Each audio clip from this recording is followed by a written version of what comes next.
तो दोस्तों इंटर का प्रैक्टिकल एग्जाम चल रहा है। सवाल हमारे सामने सबसे बड़ा ये है कि अगर किसी बच्चे का एक सब्जेक्ट प्रैक्टिकल वाला है तो उसको 30 नंबर, 2 है तो 60 नंबर, 3 है तो 90 नंबर। आखिर ये हमें 30 में 30 कैसे मिलेगा, 60 में 60 कैसे मिलेगा, 90 में 90 कैसे मिलेगा? और जो फुल मार्क्स जिन बच्चों को मिलता है, क्या वैसे बच्चों की कॉपी को बोर्ड भेजना पड़ता है? सारी बातें क्लियर होंगी। आप इस एग्जाम में बैठ करके ऐसा क्या कर सकते हैं कि आपको फुल नंबर मिल जाए, आपको प्रैक्टिकल का पूरा नंबर मिलेगा। तो जाहिर सी बात है कि भाई मैट्रिक का एग्जाम हो चाहे इंटर का एग्जाम हो, एक एक नंबर का महत्व बहुत ज्यादा होता है। तो मैं आपको बताने वाला हूं इस वीडियो में ये तरीका क्या है। पहली बात तो आप ये समझ लीजिए कि अभी जो प्रैक्टिकल का एग्जाम हो रहा है, इसमें जो क्वेश्चन आता है बोर्ड से, हो सकता है कि आपको वो क्वेश्चन ना समझ में आता हो सकता है कि बनाने का तरीका ना पता हो, लेकिन इंस्ट्रक्शन आपको उसी क्वेश्चन में मिल जाएगा कि आखिर ये प्रैक्टिकल एग्जाम में लिखना क्या है, कैसे लिखना है। देखिए, पहला काम तो आप ये करें, आपको पहला काम यह करना है फुल नंबर के लिए प्रैक्टिकल में कि जो कॉपी आपको वहां पर लिखित एग्जाम के लिए मिल रही है, जिस पे आपका फोटो छपा हुआ है, जिस पे आपका डिटेल्स छपा हुआ है, उस कॉपी में क्वेश्चन के अनुसार जितने आंसर मांगे जा रहे हैं, जितने क्वेश्चन का आंसर देने के लिए, लिखने के लिए कहा जा रहा है, उतना का आंसर जरूर दे, 100% दे। जितना संभव हो सके अपने कॉपी को सजा करके भी लिखिए और अपने कॉपी को पूरा भरने का भी प्रयास कीजिए, क्योंकि आपकी कॉपी अच्छी लिखी भी नहीं रहेगी। आपके टीचर आपको अगर फुल मार्क्स दे भी देंगे तो आगे जाकर के दिक्कत हो सकती है, क्योंकि टीचर को भी डर रहता है भाई कि बच्चे की कॉपी में 1-2 पन्ना ही लिखा हुआ है, 30 नंबर कैसे मिल गया इसको, तो आगे जाकर के फंसे नहीं मामला। इसलिए टीचर भी ये चीज देखते हैं कि भाई बच्चे की कॉपी कैसी लिखी हुई है, बच्चे ने जो एक्सपेरिमेंट्स लिखे हैं, प्रैक्टिकल का आंसर दिया है, वो किस ढंग से दिया है, तरीका क्या है उसका, राइटिंग कैसी है उसकी, कॉपी लिखने का जो अंदाज है वो कैसा है उसका, ये चीज देखी जाती है। और इस वजह से आपके कॉपी लिखने का तरीका मोस्ट इंपोर्टेंट हो जाता है। आपकी राइटिंग अच्छी होनी चाहिए, साफ सुथरे तरीके से आपने लिखा हो कॉपी, ये ध्यान देना होगा आपको। ये पहली शर्त आपको पूरी करनी होगी। दूसरी शर्त आपको पूरी ये करनी होगी कि अगर आपके एग्जामिनेशन में, प्रैक्टिकल की मैं बात कर रहा हूं, अभी फाइनल की बात नहीं कर रहा हूं मैं, अगर प्रैक्टिकल एग्जाम में अगर आपको बाजार में जो कॉपी मिलता है ना प्रैक्टिकल वाला, अगर वो भी मांगा जा रहा है, तो आपको बाजार से खरीद करके प्रैक्टिकल कॉपी भी हर सब्जेक्ट का अलग अलग बनाना होगा। अगर मांगा जा रहा है तो, नहीं मांगा जा रहा कोई दिक्कत नहीं, जमा करने की जरूरत ही नहीं है। लेकिन अगर मांगा जा रहा है तो आप प्रैक्टिकल कॉपी वो भी जमा कीजिए।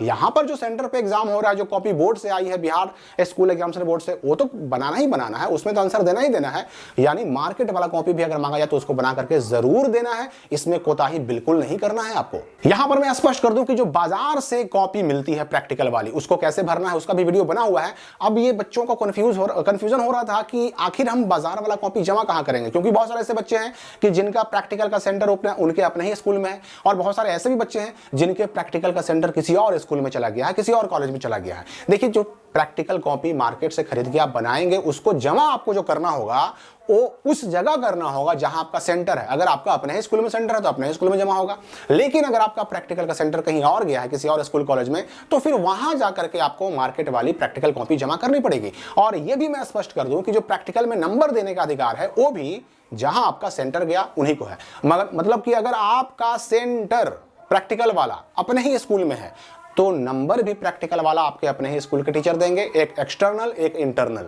मैंने पहले भी बताया इस बात को।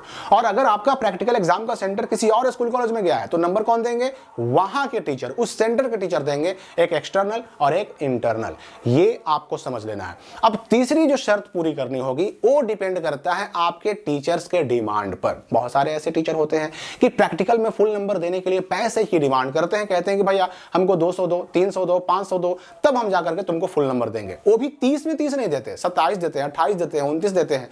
तो आपको अपने सेंटर पर, अगर सेंटर अपने ही स्कूल में है तो अपने स्कूल के टीचर से, और अगर सेंटर कहीं और गया है तो वहां के टीचर से मिल करके जरूर पता कर लेना है कि भाई हमें फुल नंबर चाहिए, हमने कॉपी भी ढंग से लिखा है, हमने जो है सब कुछ सजा करके भी लिखा है, जो भी हो सकता था हमने सब कुछ किया है, हमको फुल नंबर मिलेगा कि नहीं मिलेगा, और मिलेगा तो कैसे मिलेगा, हमको क्या करना पड़ेगा। अगर टीचर आपसे पैसे मांगे तो उनको पैसे भी दीजिए। मैं आपको स्पष्ट कहता हूं बिल्कुल साफ शब्दों में कि पैसे मांगे जाते हैं, हर जगह नहीं, हर टीचर नहीं मांगते, लेकिन कुछ टीचर मांगते हैं। तो पैसे की अगर डिमांड की जा रही है तो आपको देना पड़ेगा। लेकिन मैं यहां पर बता दूं, कुछ बच्चे ऐसे भी हैं जो जिनके मन में यह ख्याल आ रहा होगा कि भाई बिहार बोर्ड का या फिर शिक्षा विभाग का जो कॉन्टैक्ट नंबर है जिस पर हम शिकायत कर सकते हैं, अगर कोई टीचर हमसे पैसे मांगते हैं हम उसकी शिकायत कर देंगे। तो शिकायत तो कर दीजिएगा आप, लेकिन फिर हो सकता है कि वो टीचर चिढ़ करके आपको नंबर ना दे, ये बात भी आपको समझना होगा। तो सारी चीजों पर गौर करके एक लाइन में अगर हम कहें तो आपको बस वही प्रक्रिया फॉलो करनी होगी जो आपके टीचर कहते हैं। कॉपी लिखने के लिए तो लिखना ही पड़ेगा, अटेंडेंस बनाना ही पड़ेगा, साथ ही साथ अगर मार्केट वाली कॉपी मांग रहे हैं वो भी जमा कीजिए, और अगर पैसे की डिमांड की जा रही है या फिर होम साइंस वगैरह में क्या होता है कि बच्चों से या बच्चियों से कहा जाता है कि भाई कुछ बनाकर खिलाओ, यानी होम साइंस में चूंकि कुछ कुछ चीजें, खास करके अगर पाक विद्या की हम बात करें तो खाने वाली चीजें बना करके, मिठाई है या कोई और पकवान है बनाकर खिलाने की बात होती है, तो हो सकता है वो भी कहा जाए। ये चीज आपको अपने टीचर से पूछना होगा, उनसे पूछना होगा जिनको नंबर देना है, उनसे बात करनी होगी जिनको नंबर देने का अधिकार है।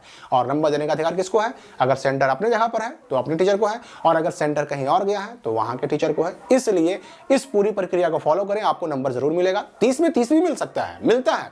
यहां पर मैं स्पष्ट कर दूं कि अगर किसी बच्चे को 30 में 30 नंबर मिल गया, 29 मिल गया, 30 मिल गया, तो ऐसा नहीं कि उसकी कॉपी को जो है बिहार बोर्ड भेजना पड़ता है। नहीं, पहले था नियम, लेकिन अब इस नियम को हटा दिया गया है। अभी जो बिहार बोर्ड से निर्देश आए हैं हमारे पास, उसमें स्पष्ट लिखा है बिहार बोर्ड ने कि कॉपी को प्रैक्टिकल में आप 30 में 30 देते हैं, फिर भी उस कॉपी को बिहार बोर्ड भेजने की कोई जरूरत नहीं है, आप अपने पास रखिए, नो प्रॉब्लम।